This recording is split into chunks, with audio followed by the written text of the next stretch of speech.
Bonjour à tous. Oui, bonjour à toutes et à tous et bienvenue à notre webinaire trimensuel Regard croisé.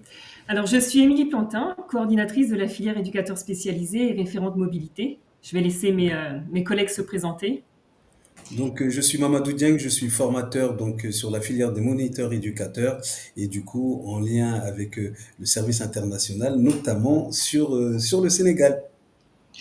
Et Judith Bourgeois, chargée du développement international à mi-temps à l'IRTS.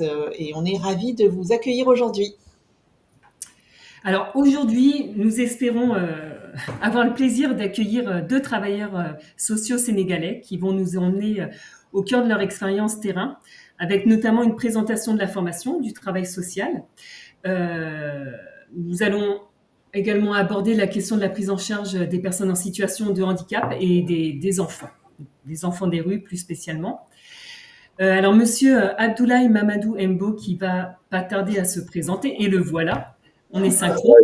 Est-ce qu'on est bien présenté Allô? Oui, vous nous Oui, entendez bien? bonjour tout le monde. Bonjour et Voilà, enchanté. voilà, enchanté vraiment de vous retrouver. Donc, moi, c'est Abdoulaye Mamadou. Je suis le directeur des études et des stages de l'École nationale des travailleurs sociaux spécialisés du Sénégal. Et je suis en même temps également formateur. Bonjour à Dien et bonjour à madame. Merci. Alors, normalement, nous avons aussi Madame Rokaya Enjoy Mbaye qui devrait nous rejoindre. Elle est psychologue spécialisée en intervention post-traumatique, excusez-moi. Et elle a surtout une grande expertise d'accompagnement et de prise en charge des enfants des rues. Alors, on va commencer avec Monsieur Nbo, mais je vous invite vraiment à noter vos questions dans le chat, parce qu'on va avoir une petite session de questions-réponses à la fin du webinaire. Mamadou, je te laisse poser la première question. Oui, donc Monsieur Mbo, bonjour. Donc du coup, vous avez juste quelque chose qui couvre votre caméra, mais du Ah coup, je vais bon? commencer par la première question. Est-ce que vous pouvez nous présenter rapidement le système de formation, le Excusez-moi, système je ne de sais pas formation Allô? Allô, Dien. Qu'est-ce qui couvre un peu la caméra? C'est à votre niveau, non, je crois? On vous voit pas. Non, Non, c'est on à ne vous votre voit niveau, pas. hein. Je ne sais pas pourquoi, parce que j'ai désactivé la caméra, Non, non, il y a mais quelque chose qui couvre, mais c'est pas grave, on bizarre, vous entend. Vous inquiétez bizarre, pas. bizarre, bizarre. Euh, je ne sais pas trop. J'ai ouvert. Ok. Bon. Non, c'est Oui. quelque chose c'est un obstacle, hein, c'est un obstacle, c'est quelque chose qui couvre devant. C'est-à-dire que du coup, il faudra juste retirer le, c'est pas, c'est mécanique et pas informatique.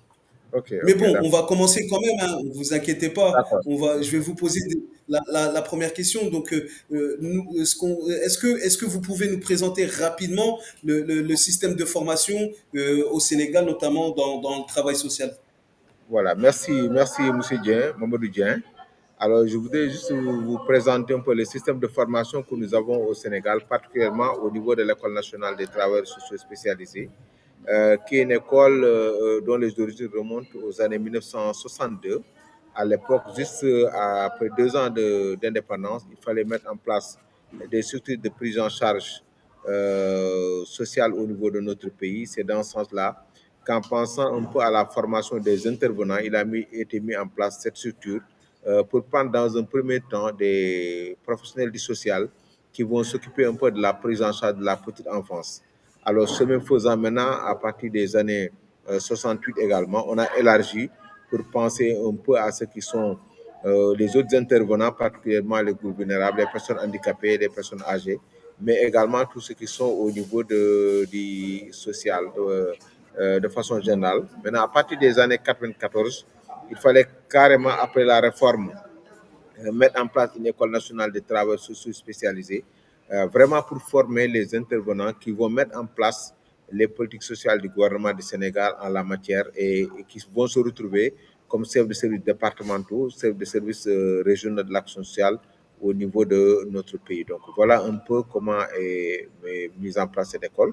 Et maintenant, nous avons un modèle pédagogique qui a été inspiré un peu du modèle canadien parce que les premiers formateurs étaient partis au Canada. C'est quand ils sont retournés qu'ils se sont inspirés de ce modèle canadien et il fallait mettre en place cette école qui est la première école qui a formé pratiquement tous les intervenants de l'Afrique de façon générale parce que les autres n'avaient pas des écoles.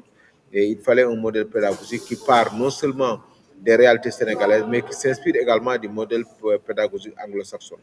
C'est comme ça qu'on a mis en place au niveau de l'école des cycles, notamment le premier cycle et le second cycle. Alors, le premier cycle, c'est des étudiants qui entrent à l'école à partir du baccalauréat. Maintenant, le second cycle, c'est à partir de la licence.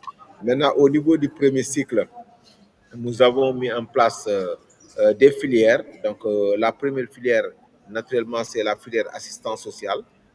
Comme son nom l'indique, c'est des travailleurs qui sont formés et qui vont servir un peu de façon générale dans l'État et dans les organisations non gouvernementales. Nous avons une deuxième filière qui existait également au niveau de l'école, les éducateurs spécialisés. Aujourd'hui, ils ont migré vers le CFJ, mais en lieu et place, nous avons mis une autre filière qui s'appelle Travail social protection des droits de l'enfant. Nous avons une troisième filière qui s'appelle FRA, qui est un peu une filière qui s'occupe de la formation et de la réinsertion des personnes handicapées. Et une autre filière également nouvelle depuis 10 ans, c'est la filière médiation familiale et sociale, parce que nous avions remarqué qu'il y avait beaucoup de conflits au niveau de nos familles, au niveau des entreprises, au niveau de la société de façon générale. Et il fallait, avec l'appui de certains partenaires, mettre en place cette filière-là. Et une dernière filière qui s'appelait également le travail social d'entreprise, qui est une filière qui fonctionnait sur la base de formation à la carte. C'est les entreprises qui nous envoyaient leurs agents et ils étaient formés pendant 3 ans pour obtenir également le diplôme d'État en travail social. Donc voilà les 5 différentes filières que nous avons. Et au niveau du second cycle également, nous avons 2 filières principalement. Et une filière qui s'appelle formation des formateurs qui correspond à l'ingénierie de la formation et une deuxième filière qui s'appelle gestion des services sociaux qui met l'accent sur la gestion des structures de prise en charge de façon générale. Donc voilà ce que nous avons comme filière. Maintenant, dans notre modèle, pour chaque cours, nous avons ce qu'on appelle un noyau dur. C'est tout ce qui concerne un peu les bases théoriques et classiques du travail social. Nous avons également des modules d'éclairage qui permettent de renforcer un peu les capacités de nos étudiants, qui les préparent également par rapport au marché. Et maintenant, pour les enseignements, nous avons un conseil de perfectionnement qui est sous la tutelle du ministère. Je rappelle que notre école est créée sur la base d'un décret présidentiel.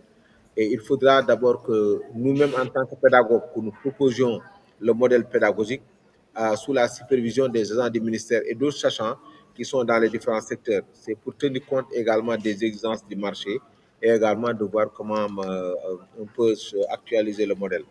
Et donc, c'est des cours théoriques que nous faisons au niveau de l'école avec des formateurs permanents, mais également des vacataires. Nous faisons recourir également à des vacataires qui sont expérimentés, qui sont dans d'autres secteurs, sans oublier également les praticiens. Nous prenons également des praticiens qui sont très expérimentés, qui nous viennent des ministères ou des organisations non gouvernementales. Par exemple, dans le secteur de l'enfance, on peut appeler les acteurs qui sont dans ce secteur-là pour qu'ils parlent à nos étudiants, qu'ils renforcent leurs capacités. Ceux qui sont également dans les organisations non gouvernementales et qui travaillent dans le secteur du handicap, la même chose, et ainsi de suite. Maintenant, pour compléter aussi ces connaissances théoriques, nous nous sommes dit également qu'il faut qu'il y ait des stages. Un peu comme ailleurs, nous avons un stage rural que les étudiants font en fin de première année. Et là, nous envoyons nos stages après préparation, bien sûr. Ils ont un stage de 1 mois en milieu rural, histoire d'aller faire une immersion dans le monde rural et de se frotter également aux réalités de ces milieux-là. De la même manière également, il y a un stage en milieu urbain. Là aussi, c'est de voir un peu toutes les dynamiques qu'il y a en ville. Et ça nous permet à un étudiant qui n'a jamais fait la ville de comprendre, d'avoir un aperçu par rapport à la ville. Et inversement également, nous avons des jeunes étudiants qui n'ont jamais fréquenté le milieu rural et qui vont également visiter ça, c'est important. Maintenant, nous avons aussi ce qu'on appelle un stage d'analyse institutionnelle.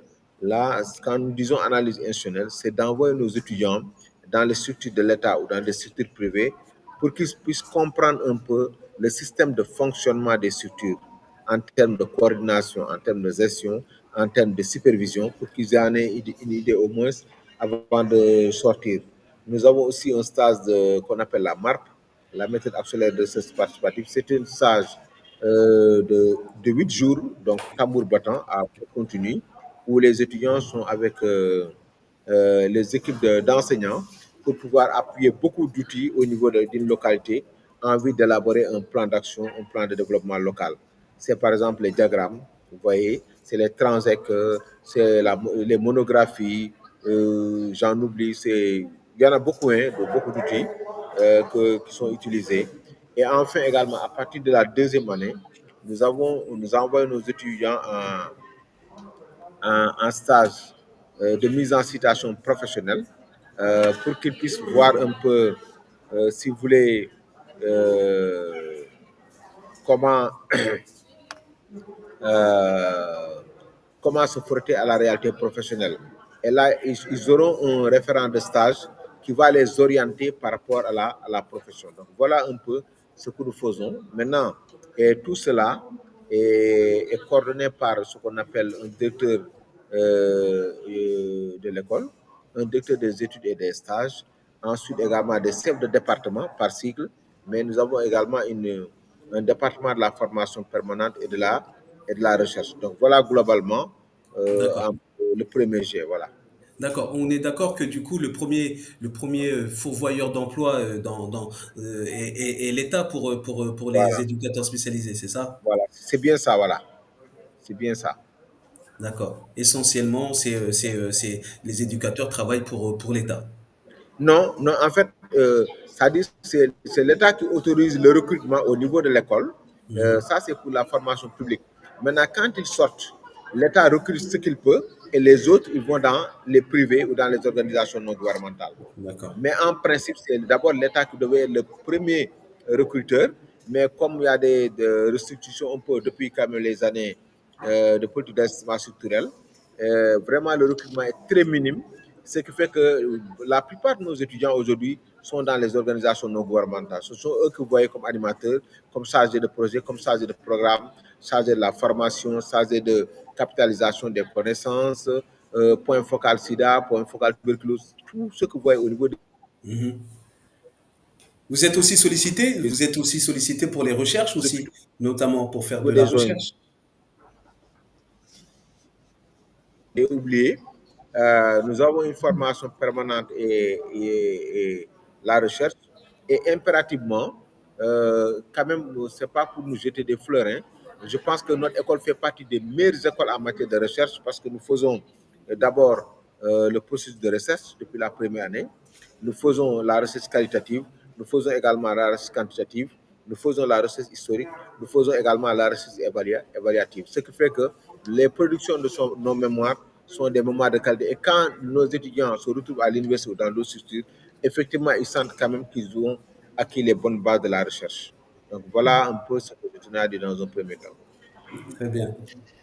Alors, je pense qu'on aura l'occasion de revenir sur l'organisation de la formation dans votre école à travers les questions qui seront posées.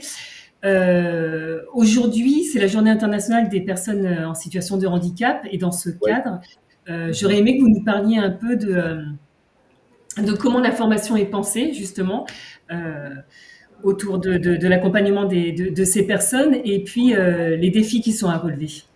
Voilà, merci Émilie. Donc, je disais que nous avons au niveau du Sénégal, au niveau de l'école, une filière extrêmement importante qu'on appelle formation et réinsertion des personnes handicapées. Alors, dont le contenu quand même tient compte, si vous voulez, de l'évolution un peu du handicap.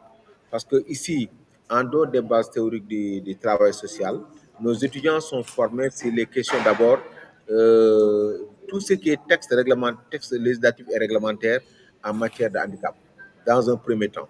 Donc, impérativement, bien sûr, naturellement, d'abord, c'est une filière qui permet à l'étudiant de connaître d'abord les définitions du handicap, l'approche médicale, l'approche sociale, ça, ils connaissent. Deuxièmement, également, ils font un excellent cours sur la psychologie du handicap. Troisièmement, par rapport au texte réglementaire, la Convention des droits des personnes handicapées, ils doivent maîtriser ça. Tout ce qui est également les principes de Salamanque, la déclaration de Salamanque, également, ils partagent cela. Et en plus, également, on leur explique un peu les différents programmes qui sont mis en place au niveau national par le gouvernement du Sénégal, notamment le programme national de réadaptation à base communautaire avec ses différents volets. Ça, c'est expliqué aux étudiants pour qu'ils comprennent un peu quel est le dispositif qui est mis en place par l'État du Sénégal en matière de prise en charge des personnes handicapées. Maintenant, parallèlement à ça, il y a les techniques d'accompagnement social qui sont un peu, ils ont un plus par rapport aux autres parce qu'il faut qu'ils comprennent quelles sont les techniques en termes d'accompagnement, en termes de dispositifs à mettre en place pour accompagner les personnes handicapées. Maintenant, ils font aussi des cours de braille et également des cours de langue des signes et de orthophonie. Mais quand même, il faut noter que c'est là où nous avons la plus grosse difficulté. Pourquoi? Parce que je peux me tromper. Au Sénégal, on n'avait qu'un seul orthophoniste. Dans tout le Sénégal.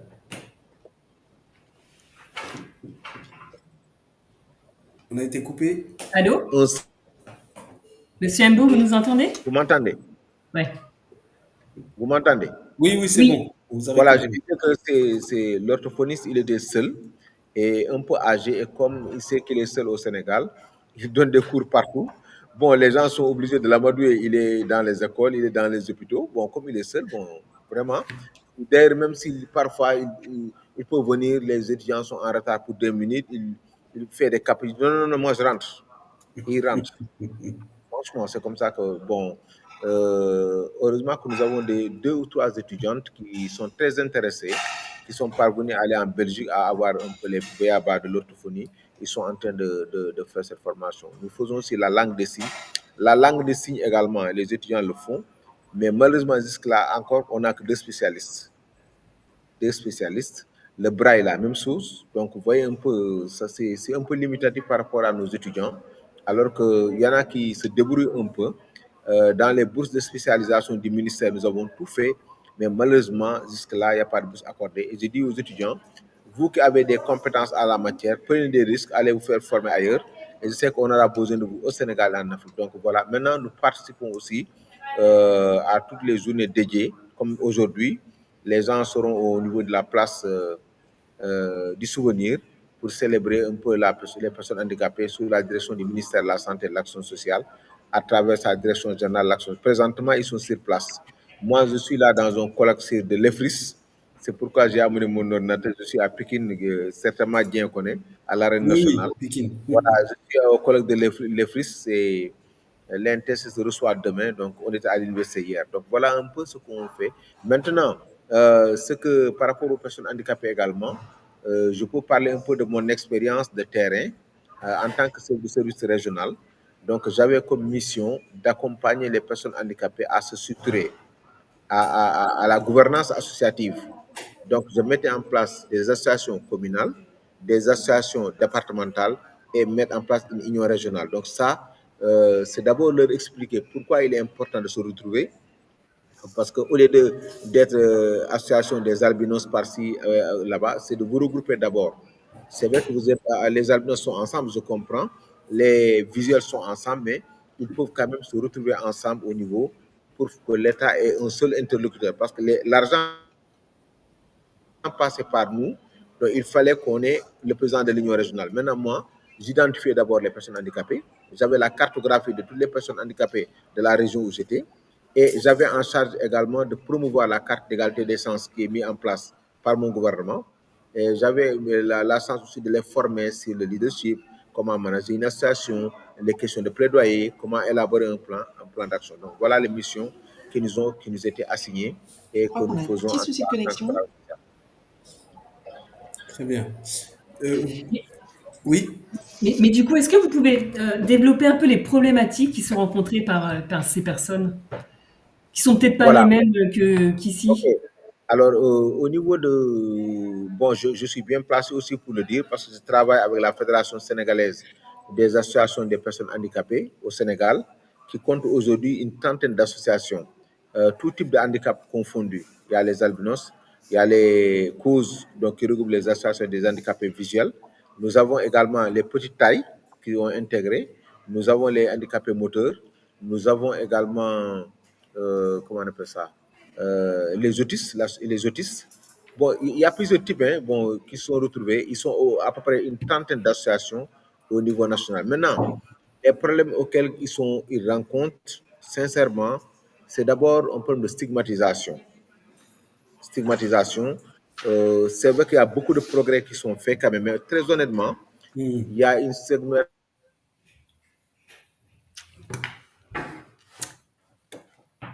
Monsieur Mbo, vous nous entendez?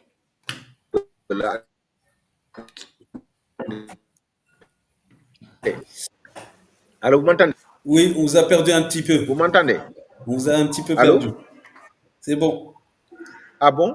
C'est bon, on vous entend. Vous m'entendez maintenant? C'est bon. Oui. Voilà. Alors, je disais que la première difficulté majeure, elle est d'ordre social, parce que tout simplement, il y a dans nos sociétés une stigmatisation de ces personnes handicapées-là. C'est clair. Les gens pensent que la personne handicapée, c'est une personne qui porte malheur, qui porte la guigne. Vous voyez, on fait des offrandes quand on les rencontre le matin en allant au travail. Donc ça, quand même, ça existe jusqu'à présent. Et quand une femme met au monde un enfant handicapé, très sincèrement, elle est marginalisée au niveau de la famille. Vous voyez, c'est maintenant qu'avec tout le travail des travailleurs sociaux que cette déconstruction-là a quand même pris. Mais avant, c'était comme ça. Jusqu'à présent, il y a des persistances à ce niveau-là. Ensuite, c'est des gens qui ont des problèmes d'accès à l'éducation. D'accès à l'éducation. Ils n'ont pas accès à l'éducation parce que nos écoles ne sont pas préparées. Vous m'entendez? Oui, oui, on vous entend. Vous m'entendez? Oui, oui. Oui. Voilà, nos écoles ne sont pas préparées nos écoles ne sont pas préparées à accueillir les personnes handicapées. D'abord parce que les enseignants ne sont pas formés à ça. Moi-même, quand j'étais enseignant, je n'ai pas été formé. C'est après que je me suis formé sur le tas. Donc, l'éducation inclusive, c'est maintenant qu'on est en train d'y réfléchir. Ensuite, le matériel pédagogique n'est pas approprié. Imaginez que vous avez que l'École nationale des aveugles de Thiès, vous avez l'École nationale des sourds de Dakar, Centre Aminata Mbaye. Je vous dis que la capacité de c'est 7 personnes. Vous imaginez, il y a plus de 200, 400 enfants qui tapent à la porte, mais on vous dit que non, l'État ne peut prendre que 7 personnes.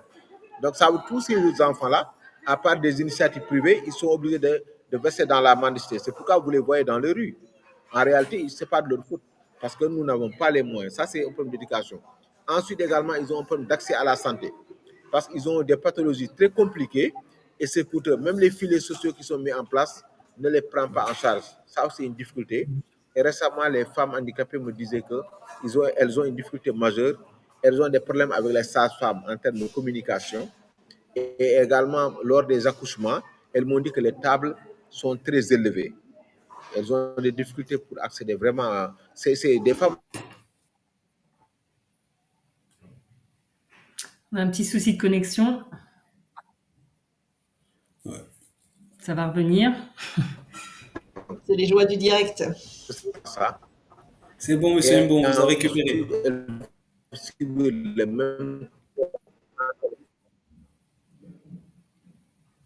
Monsieur Mbo, on ne vous entend pas très bien.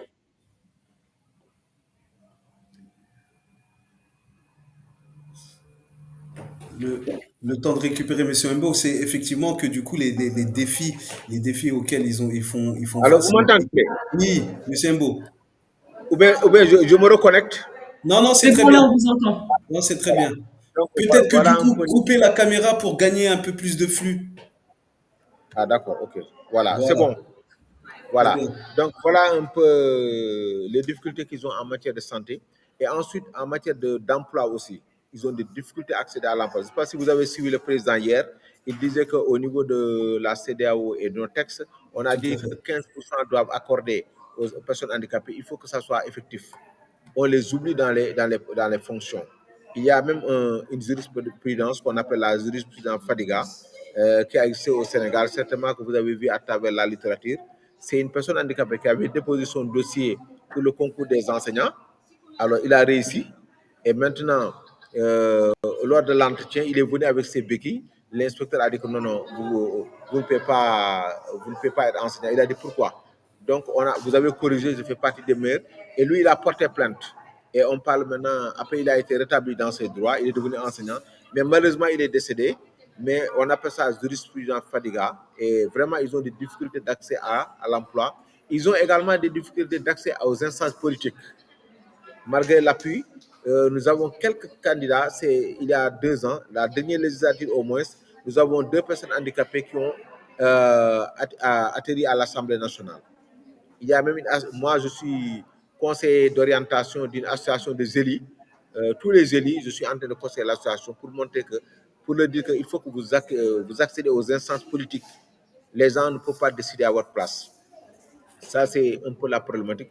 Maintenant, l'autre, c'est vraiment l'inclusion de façon globale, sans oublier également que ces personnes handicapées, aussi à l'interne, ils sont parfois, il y a des petits couacs dans leur association. Aussi, ça aussi, il ne faut pas le nier, mais quand même, ça avance. Donc voilà, Émilie, les quelques problématiques auxquelles elles sont confrontées, les personnes en situation de handicap dans mon pays. Bah, du coup, ma question Merci. suivante, c'est un petit peu dans la continuité. Donc, du coup, c'était comment vous prenez en compte les réalités locales, notamment la diversité culturelle, les défis socio-économiques du Sénégal et tous ces aspects-là. OK. Bon, maintenant, les défis.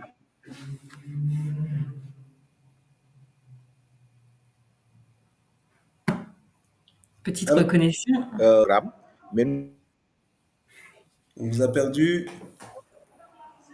ça marche? Là, c'est Oui, bon. On vous a récupéré. C'est bizarre, hein? Allô? oui, on vous entend. Le Sénégal, c'est loin. Traverser la mer. Allô, vous m'entendez? Oui, c'est bon, monsieur Mbo. On vous a récupéré là. Ouais, d'accord. 2 minutes, voilà. Non, c'est certainement la connexion qui est défaillante, quoi. Alors, je disais que par rapport aux réalités sociales, nous avions l'habitude de dire à nos États que parfois, je donne un exemple, nous avons 14 régions, chaque région a ses réalités socioculturelles. Et nous leur demandons de nous laisser faire des projets à partir de la base. Comme ça, nous allons identifier les besoins de ces régions-là et maintenant les exprimer sous forme de projets. Et nous avons vu que chaque fois qu'on a procédé comme ça réussit, en tout cas. Vraiment, c'est quand on tient compte des réalités, parce que c'est des besoins qui sont exprimés par ces personnes elles-mêmes et que nous avons traduit sous forme d'objectifs et de résultats. Et maintenant, quand on met les moyens, en tout cas, ça réussit. La petite expérience vient à la matière. Maintenant, par rapport à la diversité culturelle, au Sénégal, quand même, on touche du bois. L'interculturalité est très, très, très présente. Ça date de l'histoire, parce que bon, je parle en tant qu'ancien prof d'histoire et géographie. Nous avons tous habité après l'Égypte. Les gens sont retrouvés au nord, dans la vallée du fleuve Sénégal, autour du fleuve. Donc, toutes les ethnies étaient représentées jusqu'à ce qu'il y ait migration au centre, au sud et à l'est. Et les gens ont l'habitude de cohabiter sur le plan de la religion. Je donne un exemple. Le Sénégal était dirigé de 1960 à 80 par un chrétien, alors que les chrétiens ne représentaient que 2% au niveau national, devant 98% de musulmans. Ça n'a jamais dérangé personne. Et inversement, les ethnies, il y a le cousinage à plaisanterie qui est présent, il y a également le dialogue interreligieux, il y a aussi l'école qui contribue vraiment à façonner. Vraiment, ça, quand même, c'est quelque chose qui a été cimenté depuis au niveau également de nos confréries. Les gens se fréquentent, les gens s'invitent, même au niveau de nos quartiers. Par exemple, on mange ensemble parfois. Quand il y a un baptême, tout le monde est présent. Quand il y a un mariage, tout le monde est présent. Quand il y a un décès, tout le monde est présent. Quand un enfant se marie, tout le monde est présent. Ça, c'est des choses que nous avons trouvées sur place et que nous sommes en train de cultiver. Même si aujourd'hui, avec le modernisme, honnêtement, il y a des choses que nous sommes en train de voir qui nous fait un peu peur. C'est notamment un peu Hier, quelqu'un parlait de la dictature non, comment on appelle ça? De la dictature des réseaux sociaux, il y a beaucoup de dérapages, on insulte, on remet en question beaucoup de choses. C'est des choses que nous sommes en train de voir. Et je pense que nous, les travailleurs sociaux, nous avons encore beaucoup de choses à faire pour renforcer la cohésion sociale, le vivre ensemble, qui est très cher aux Sénégalais. Très bien. Vous savez. Alors moi j'avais une autre question, mais peut-être qu'il y a déjà des questions. Oui, allez-y. Ouais. Moi j'avais une question en lien. Alors vous avez été victime de la colonisation et aujourd'hui en fait je voulais comprendre l'impact que ça pouvait avoir encore dans la formation au travail social, notamment au niveau de l'épistémie ou des épistémies qui sont choisies par rapport au sens social dans la formation. En termes théoriques, vous appuyez sur quelle théorie? Est-ce que c'est des théories entre guillemets africaines, voire sénégalaises, ou est-ce que c'est encore bien marqué par l'Occident? Non, en fait, je vous donne juste un exemple. Quand je dis, par exemple, aujourd'hui, qu'on soit au Sénégal ou ailleurs, je vous disais que nous sortons de la conférence internationale du travail social il y a 4 jours et nous accueillons les FRIS au niveau de notre pays. Ça, il y a des choses que nous partageons en tant que travail social. La naissance un peu de cette discipline, la définition, les principes, les valeurs. Ça, je me dis que c'est des choses qui sont plus ou moins universelles. Voilà. Maintenant, les enseignements, si je prends l'éducation au Sénégal, pendant longtemps, nous recevions une éducation coloniale, inspirée de la France. Vous voyez, jusqu'en 1960. Maintenant, même au-delà de 1960, les coopérants étaient restés. Maintenant, à partir des années 70, maintenant, on a dit il faudra qu'on resénégalise l'enseignement. C'est en ce moment maintenant qu'on a pris des professeurs de France. Moi qui vous parle, bizarrement, j'ai fait Saint-Louis et je fais partie de la dernière génération qui a suivi la formation des Français. Mon prof de maths était français, mon prof de PC était français. J'avais un excellent professeur d'histoire et de géographie. Il nous a tous influencés parce qu'il était brillant, très pédagogue. Il nous a fait aimer cette discipline. Le prof d'éducation physique, tenez-vous bien, prof d'éducation, il était également français. Mais après, ils sont tous partis. Ils ont été remplacés par des Sénégalais. Maintenant, au niveau des ouvrages, nous utilisons un peu les ouvrages écrits par des travailleurs sociaux au Nord. Maintenant, dans nos enseignements apprentissages, par rapport au cas, nous sommes obligés de prendre des cas africains et des cas sénégalais. Parce que sinon, les gens ne vont pas comprendre. Là, ça a été décolonisé, entre guillemets. Et ensuite également, c'est pas qu'on prenne un cours comme ça, une discipline, mais on essaie de tropicaliser. Donc, chacun tropicalise sa discipline. Donc, on ne prend pas quelque chose comme ça de but en blanc, mais on essaie tout le temps de sénégaliser. Donc, nous avons, je prends mon exemple, quand je donne un cours de marketing social, par exemple, là, je suis obligé de donner des exemples d'agences de communication qui ont déroulé des programmes au Sénégal pour montrer aux étudiants quelles étaient les forces, quelles étaient les faiblesses. Même si j'avais un exemple de l'Île-de-France, je le donne. Parce que c'est au Sénégal, le président Senghor disait que c'est enracinement et ouverture. Je ne voudrais pas également qu'il soit très limitatif. Pour moi, aujourd'hui, le travail social, si on voit un projet, une expérience qui a été faite en France ou au Canada, moi, je me dis que l'étudiant ne doit pas se priver de comprendre cela. Ça lui permet de comparer, de voir un peu les réalités. Mais quand même, nos programmes maintenant, c'est nous-mêmes qui les élaborons à partir de nos propres réalités, à partir également de nos propres objectifs, à partir également de notre référentiel et qui tient compte des référentiels qui sont mis en place par l'État du Sénégal. Parce que l'État du Sénégal dit voilà la finalité que j'attends par rapport au travail social. Ça, c'est clair. Il y a un décret, il y a un arrêté qui dit que voilà le type de travail social que nous voulons. Et nous sommes obligés, nous, en tant qu'administratifs, de nous arrimer par rapport à ça. Voilà. Ok, merci. Très bien. Oui, On avait des questions pour Madame Moubaye. Une question dans le chat de la part de Keira.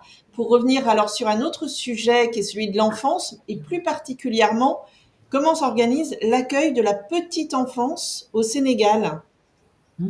Voilà. Je ne sais pas si Dr Rokaya est en ligne ou pas. Non, elle a dû avoir un souci. Voilà, elle fait partie des spécialistes de la question. Maintenant, au niveau de l'école, d'abord en termes de formation, nous formons nos étudiants par rapport d'abord au texte législatif et réglementaire régissant l'enfance, vous voyez, et c'est d'abord, si vous voulez, la Convention des droits de l'enfant de 89, la Charte africaine des droits et du bien-être de 90, et également c'est le mécanisme de protection, les mécanismes de protection, de promotion et de prise en charge qui sont mis en place à travers la stratégie nationale de protection des droits de l'enfant au Sénégal. Et maintenant, dans notre dispositif, nous avons ce qu'on appelle dans chaque département un comité départemental de protection de l'enfance. Donc, dans chaque département, il y a un comité départemental de protection de l'enfance qui est dirigé par le préfet du département. Et maintenant, il y a deux points focaux, un point focal étatique et un point focal non étatique. Maintenant, le préfet va voir, il peut prendre le travail social ou bien un autre agent de la préfecture et maintenant une organisation non gouvernementale qui a le siège, qui a les moyens de réagir. Et au niveau également de la commune, on a un comité communal de protection de l'enfance et au niveau local également, comité local de protection des droits de l'enfant. Maintenant, dans notre architecture, nous avons ce qu'on appelle, par rapport à la petite enfance, nous avons une agence nationale de la protection de l'enfant. Agence nationale de la protection des droits de l'enfant. Agence nationale. Hein. Donc, c'est une agence qui existe au niveau national et au niveau déconcentré, où il y a des animateurs polyvalents qui se chargent un peu d'accueillir les premiers enfants dans ce qu'on appelle la case des tout-petits ou dans les jardins d'enfants, ou dans les garderies ou dans les crèches. Mais là, quand même, il faut noter que nous avons des manquements à ce niveau parce qu'il y a moins de spécialistes, il y a moins de personnes qui sont formées à ça. Parce que les enseignants, les instructeurs, c'est de façon globale. C'est tout ce qui est théorie pédagogique, les Piaget, Montessori et autres. Mais la puissance en tant que telle, nous avons quelques jeunes travailleurs sociaux qui sont formés à ça. Et vous avez suivi dans l'actualité les difficultés que nous avons avec les pouponnières, avec les scandales qu'il y a eu. Et l'État est en train de mettre de l'ordre dans ça. Et ils sont en train de voir maintenant comment faire des modules de formation sur la petite enfance. Parce qu'à l'époque, je peux parler sous le contrôle de Dieu, certainement, pas si se rappelle, nous avions Oui, une école nationale, une école nationale, une école nationale de formation des éducateurs scolaires, mais qui a malheureusement qui a été fermée. C'était très bien. C'était une école qui existait à Louga, qui formait des gens qui étaient spécialisés de la petite enfance. Mais malheureusement, c'est surtout, même nous maintenant au niveau de l'école, nous sommes en train nous faisons des formations à la carte selon les besoins des gens qui payent. Mais honnêtement, nous ne sommes pas spécialisés de la question. Et tout le monde nous pose cette question-là. Les ONG viennent pour dire pourquoi vous ne nous formez pas sur la petite enfance. Pour savoir c'est quoi un enfant, quelles sont les étapes de développement d'un enfant, comment se fait le signalement, comment on observe un enfant, comment on le suit. Ça s'apprend.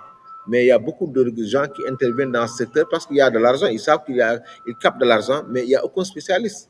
C'est maintenant que l'État est en train de mettre de l'ordre dans ce secteur-là. Voilà. Je ne sais pas si j'ai répondu à la question. Merci beaucoup. Maintenant, c'est bien sûr que ceux qui sont dans ces secteurs-là, ils ont impérativement un plan pédagogique, du moins un agenda pédagogique qu'ils déroulent en tenant compte de contenu, d'aspect ludique, vous voyez, des jeux qui égayent un peu l'éveil de l'enfant. Donc, par rapport à la prise en charge également, je rappelle qu'au Sénégal, on organise beaucoup les colonies de vacances, les centres aérés ou des camps de vacances pour contribuer vraiment à l'éveil des enfants. Parce que, pourquoi ces camps de vacances et colonies? Parce qu'on avait remarqué que n'aller en colonie de vacances que les enfants dont les parents ont les moyens. Maintenant, à l'époque, Jacques Bounicourt avait inventé les centres aérés pour accompagner les enfants qui n'ont pas les moyens pour vraiment participer à cela.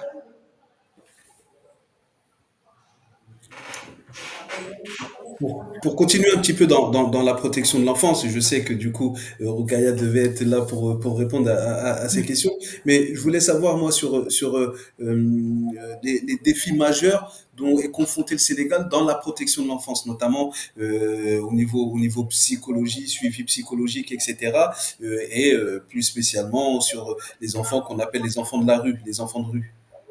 Voilà, alors par rapport aux enfants de la rue, là aussi, je pense que je suis bien placé aussi pour en parler parce que j'ai la chance, je suis en train de coordonner un projet qui touche à sa fin, qui s'appelle Programme de formation Sud, qui porte sur le travail social de rue. Nous le faisons avec le COSAED, je ne sais pas si vous connaissez, qui est l'organisation fêtière qui regroupe tous les ONG qui travaillent dans les enfants en situation de rue. Ça s'appelle le COSAED. Je pourrais vous envoyer le mail du coordinateur. Et je pense que ce serait bien que vous l'écoutiez. C'est les plus expérimentés au niveau national, honnêtement, et même africains, parce qu'ils sont là dans beaucoup. C'est eux-mêmes qui avaient demandé, vu leur expérience, d'avoir des certificats pour quand même pouvoir valoriser leurs acquis d'expérience. Et là, nous voyons que le défi, c'est d'abord la mendicité qui est toujours là. L'autre défi majeur, c'est la reconnaissance des travailleurs sociaux de rue. Ça, jusqu'à présent, il faut derrière ça, la reconnaissance. Et la faute nous incombe, nous autres écoles, particulièrement la mienne, parce que c'est nous qui devions stabiliser les modules. Nous avons déjà fait les enquêtes, nous avons répertorié tous les acteurs qui sont dans ce secteur-là, nous avons répertorié leurs activités, leurs tâches, nous avons répertorié également leurs vœux en termes de besoins de formation, et nous avons terminé il y a un mois le référentiel métier. Il nous reste juste à convoquer pour élaborer le référentiel de compétences par rapport au travail social de rue. Alors, les défis, c'est d'abord la formation sur l'enfance, la formation sur les textes législatifs et réglementaires, la formation par rapport à la psychologie de l'enfant, la formation sur les techniques d'accompagnement psychosocial de l'enfant. Et maintenant, on y ajoute la santé mentale présentement avec ENDA. Et plus également, si vous voulez, la reconnaissance au niveau de l'État. Donc, voilà les défis. Maintenant, il y a aussi l'autre difficulté que nous avons ici au Sénégal, il y a la mendicité malgré qu'il y ait une loi. Nous sommes, bon, excusez-moi des termes, nous sommes un peu envahis par tous les enfants de la sous-région. Donc, les enfants qui sont à Dakar, vraiment, si vous prenez 100, les 90 ne sont pas des Sénégalais. Bon, ils nous viennent des pays de la sous-région qui sont confrontés à des difficultés. Et ils sont là parce que le Sénégal est une terre légendaire. Les gens sont trop tolérants, trop accueillants. Malgré la pression de l'État, vous voyez, il y a un peu le cœur, ils font parler le cœur, ils donnent à manger, ils donnent donc tous ces enfants qui nous viennent du Niger, du La Tchad. teranga.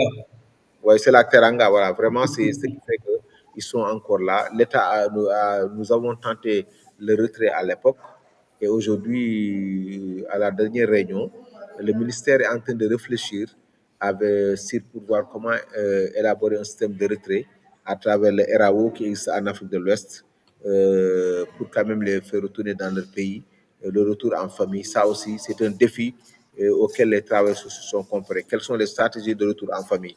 Donc, voilà les difficultés que nous avons au niveau du travail social de rue. Voilà. Maintenant, en plus aussi, ce qui a manqué un peu, à ce niveau, j'étais en train de lancer une pierre aux membres de la COSAD. J'ai dit, vous êtes les plus expérimentés, mais vous n'écrivez jamais. Vous n'écrivez jamais.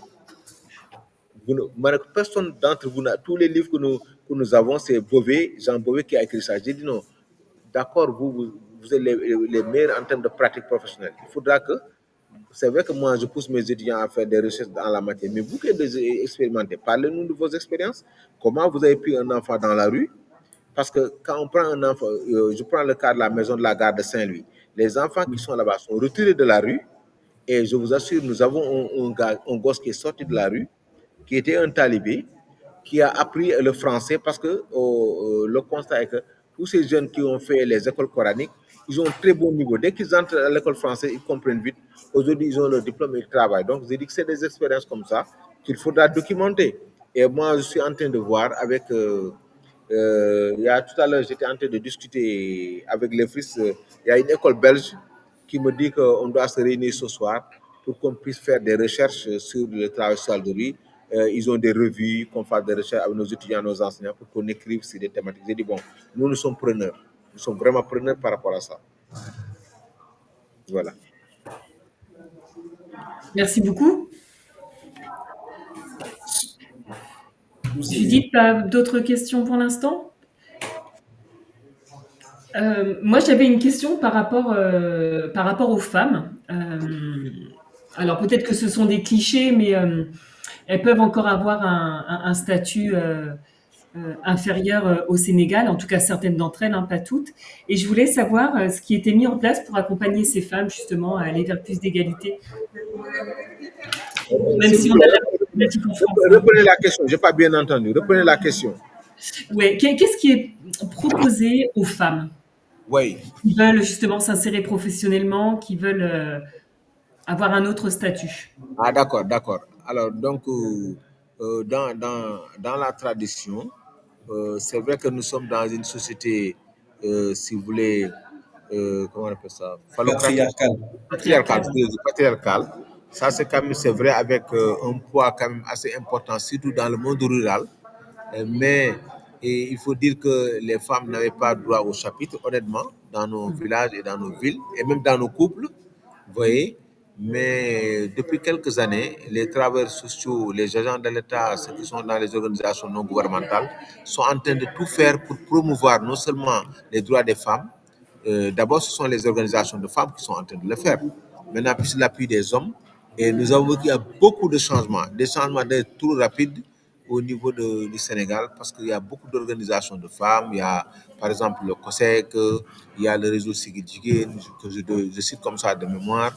Il y a le COFED ici qui est en train de parler. Donc, c'est des organisations de femmes qui existent et qui font beaucoup de formations sur les droits des femmes, sur les droits des femmes handicapées, sur les questions de mariage, sur les questions de, comment on appelle ça, en tout cas, toutes les questions.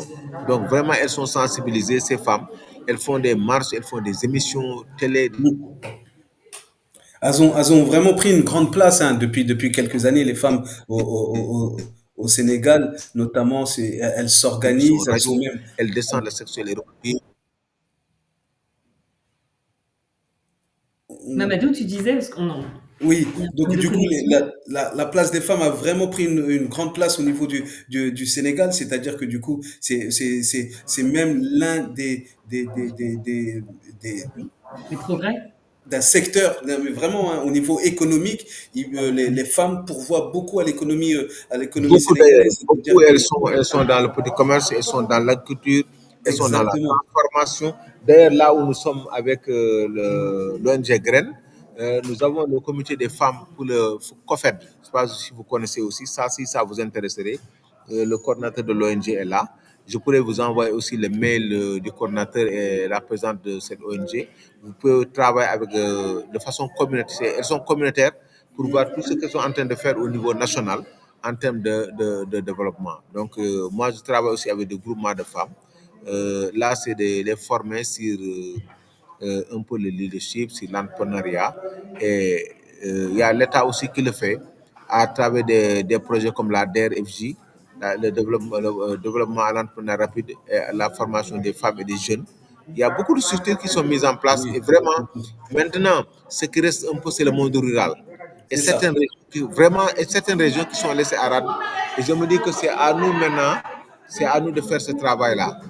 Je donne un exemple. Aujourd'hui, par exemple, on peut faire une recherche NTSS, votre école, et cibler une région périphérique où nous allons accompagner un groupement de femmes. Il y a eu un projet canadien qui l'a fait. Aujourd'hui, cette organisation est partie. Sans beaucoup de moyens, sans beaucoup de moyens. Et maintenant, nous, les écoles, on capitalise. C'est des idées comme ça qu'il faut avoir à notre niveau. Et c'est extrêmement important pour le faire. Hein. Donc, Oui, voilà. pour rebondir aux commentaires de Syrah, notamment sur le chat, effectivement, vraiment, la place des femmes au Sénégal a pris une autre Bien dimension. sûr, bien Et, sûr, bien sûr. et c'est effectivement au niveau rural où il va falloir encore aller Oui, oui, oui. chercher les femmes. Et même dans le monde rural, elles s'organisent en coopérative. Elles sont même, c'est ceux qui sont vraiment, ceux qui pourvoient à l'économie de la famille. Très souvent, c'est la femme. C'est-à-dire que c'est la femme qui va au marché, c'est la femme qui ramène de l'argent, notamment au sein du foyer. Donc, vraiment, il y a ce développement qui se fait depuis quelques années au Sénégal et puis même un nouveau état d'esprit en tout cas où la femme est en tout cas ressource primordiale au niveau du développement économique du Sénégal. Donc ça, c'est vraiment vrai. Bon, maintenant, les problèmes peuvent être divers, quoi. C'est-à-dire les femmes aussi qui sont en ville, particulièrement au niveau de la banlieue, sont confrontées à des difficultés. Maintenant, il y a un aspect, moi, que j'ai noté et qui mérite vraiment une attention particulière, c'est la place de la jeune fille dans nos sociétés. Tout à fait. Les jeunes filles sont vraiment, bon, c'est vrai que nous n'avons pas encore fait des études là-dessus, mais je vois des associations promouvoir la jeune fille en termes d'éducation pour qu'elle reste à l'école, en termes également de santé sexuelle et reproductive, en termes de genre, en termes de poids. Donc ça mérite vraiment qu'il y ait des études ou des projets dans ce sens-là. Honnêtement, moi, je n'ai pas quand même coaché ça, mais quand même, certaines jeunes filles vraiment sont victimes de beaucoup d'abus dans notre pays. Honnêtement. Ça, pour moi, il faut quand même penser à elles quoi, dans nos recherches, dans nos projets et programmes. Alors, il y a une autre question dans le chat sur la présence et l'engagement des femmes comme formatrices. Qu'est-ce qu'il en est dans votre école, Monsieur Mbao? Est-ce qu'il y a Les beaucoup de femmes. femmes formatrices engagées dans le travail social? Oui, oui. Au niveau de notre école, nous ne faisons pas de distinguo, hein. Donc, les femmes sont là. D'ailleurs, la chef de scolarité, la chef de scolarité de l'école, c'est une femme. Ça, c'est un. Celle qui était chef de département du premier cycle, c'est une femme. Elle donne des cours au même titre que les hommes. Et quand nous venons, Le ministre est une femme. voilà, j'ai oublié, le Le ministre est ministre une de femme. tutelle. Et maintenant, comme c'est une amie à moi, je vais la lancer des pierres. Comble pour comble, celle qui gère nos sous est femme. C'est difficile de manger là-bas. C'est très difficile de lui extorquer même 100 francs. Alors que si c'était nous les hommes, on pouvait négocier, emprunter, revenir. Mais tout ce que tu fais, il faut qu'il y ait les justificatifs, il faut les papiers, il faut les documents. C'est une femme maintenant qui est notre gestionnaire. J'ai dit, mais nous allons nous battre pour que les prochains mandats, nous allons mettre un homme à la place de l'argent. Je ne sais pas comment elles font. Chaque fois qu'il s'agit de l'argent, c'est elles qui sont là. Je lui disais la dernière fois, le prochain mandat là, on fera tout pour nous arriver ici. Elles sont beaucoup plus carrées que les hommes Ouais, au c'est ça, niveau c'est ça. gestion. Elles sont trop carrées avec l'argent, sincèrement. Elles sont Trop carrées. incorruptibles. Elles sont incorruptibles. C'est ça le danger. Comme vous y allez.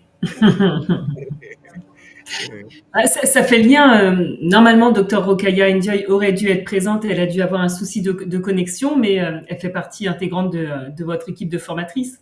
Tout à fait. Oui, oui. Bon, en fait, parce que, entre nous, parce que la dernière fois, comme vous avez envoyé un mail, pour des raisons personnelles, je n'ai pas voulu en parler. Parce que sur beaucoup de choses, elle avait dit qu'elle démissionne. Bon, comme c'est personnel, elle était beaucoup plus proche de notre ancien directeur comme moi. Mais bon, comme je ne l'ai pas vu, je ne l'entends pas, je ne peux pas parler à son nom, quoi. Parce que moi aussi, tout ce que je fais, j'informe mon directeur, quoi. Moi, je suis un peu administratif, quoi, honnêtement. C'est pourquoi dès que vous m'envoyez un mail, à l'instant T, je transfère ça à mon directeur. Et je dis, voilà ce que je veux dire. Parce que demain, s'il y a la convention, si on doit faire un projet, c'est à lui de voir est-ce qu'il peut me confier ça ou bien confier ça à une autre personne. Mais de toute façon, je ferai partie de l'équipe parce que ce qui m'intéresse, que cette coopération-là, vraiment, se renforce à tous les niveaux, que ce soit à l'école ou pas, mais pour moi, c'est l'administration qui fonctionne comme ça. Oui, bien sûr. Pour glisser sur ce sujet-là, notamment Judith, c'est cet aspect-là, c'est que l'IRTS a une envie, en tout cas une vocation de créer un partenariat avec, Oui. avec cette école, notamment un partenariat d'échange, que ça soit Voilà. d'échange d'étudiants ou d'échange de formateurs, qui sera, voilà, je l'espère, matérialisé par une convention. C'est ça. Donc voilà, C'est c'est ça. vraiment, il y a quelque chose d'important à faire, un pont à faire parce que du coup, c'est aussi travailler sur l'interculturalité Oui, aussi, c'est ces ça. échanges-là sur cet aspect-là. Donc voilà. Donc, Et vraiment, nous sommes preneurs. Mon docteur aussi est dans cette lancée-là pour que vraiment qu'on renforce nos relations en termes d'échange entre professeurs sur le plan des enseignements, qu'on échange, qu'il y ait également une mobilité entre nos étudiants, mais surtout également la recherche et surtout la recherche-action. Vraiment qu'on fasse des recherches communes. Moi, je verrai également qu'on publie une revue, ça ne coûtera rien du tout, où nous allons faire des appels à communication sur une thématique. Ça va nous permettre, nous allons donner notre point de vue en tant que chercheurs, peut-être vous, avec le regard extérieur également. On pourrait organiser des colloques ensemble, des symposiums ensemble, des séminaires ensemble. Moi, je me dis que c'est pas trop compliqué. On peut le faire avec la bénédiction de nos directeurs. Et je me dis aussi que ça, c'est important. Par exemple, c'est vrai que c'est des questions génériques. Demain, si vous avez envie d'avoir une idée par rapport à une question, mais je prépare ça avec des PowerPoint, je balance et peut-être là, c'est parce que il y a les frisques. J'aurais pu être à l'école, je présente ça aux étudiants, je dis voilà. Donc, c'est à tous les niveaux, on peut vraiment collaborer, quoi. Merci beaucoup, Monsieur Mbo. Notre webinaire touche à sa fin. Peut-être mes collègues ont envie de rebondir d'une dernière. Oui, juste vous remercier infiniment parce qu'effectivement, donc il y a le collègue de le collègue, oh, je vais y arriver, le colloque de l'IFRIS en ce moment, qui est une association internationale donc de formation et de recherche sur l'intervention sociale, qui vous mobilise puisque je sais que ils sont accueillis partiellement dans vos locaux, je crois demain. Et Oui. donc on vous remercie beaucoup d'avoir pris ce temps avec nous et avec nos formateurs et nos étudiantes pour que voilà, on puisse partager ensemble et en espérant effectivement que c'est le premier pas vers une belle collaboration concrète par la suite. Mamadou? Très bien, bah voilà, pour reprendre le mot de Syrah sur le chat, donc Darajaf, donc merci beaucoup, merci Voilà, pour votre temps et du voilà. coup au plaisir de se revoir peut-être même à Dakar, Oui, donc voilà, mais en tout cas voilà, ça a été quelque chose oui. d'enrichissant, d'intéressant et du coup je pense que du coup tout le monde sera content de pouvoir bénéficier de tous ces échanges très intéressants, notamment sur l'interculturalité. Donc voilà, merci beaucoup, Monsieur Mbo, pour votre temps. Voilà, merci aussi à vous. En tout cas, comme j'ai dit, marque toujours ma disponibilité pour partager ma petite expérience avec surtout les collègues, mais aussi avec nos jeunes étudiants. Parce que pour moi, qu'on soit du nord ou du sud, nous avons tous le devoir d'accompagner ces jeunes-là pour qu'ils puissent tenir le flambeau par rapport à notre profession. Même si on est à la retraite, de mon point de vue, chacun d'entre nous doit quand même intervenir, que ce soit au niveau de la conférence des travailleurs sociaux, au niveau de l'EFRIS, ou un autre cadre quand même où on pourrait vraiment aider ces jeunes-là pour que cette profession-là soit davantage connue, surtout au Sénégal ou en Afrique et dans le monde. Merci beaucoup et au revoir. Merci. Merci beaucoup, Monsieur Mbo. Merci aux personnes qui nous ont suivis. Merci. Voilà, le prochain webinaire aura lieu au mois de mars, si je ne me trompe D'accord, pas. d'accord. On vous enverra une invitation, Monsieur Mbo. Merci à tous. Et à Merci pour les bientôt. personnes présentes sur le Merci. chat. Au Merci pour revoir. vos questions. Merci à tous. Merci Bon Mehdi, appétit. Au Merci. merci revoir. Judith. Au revoir. Merci.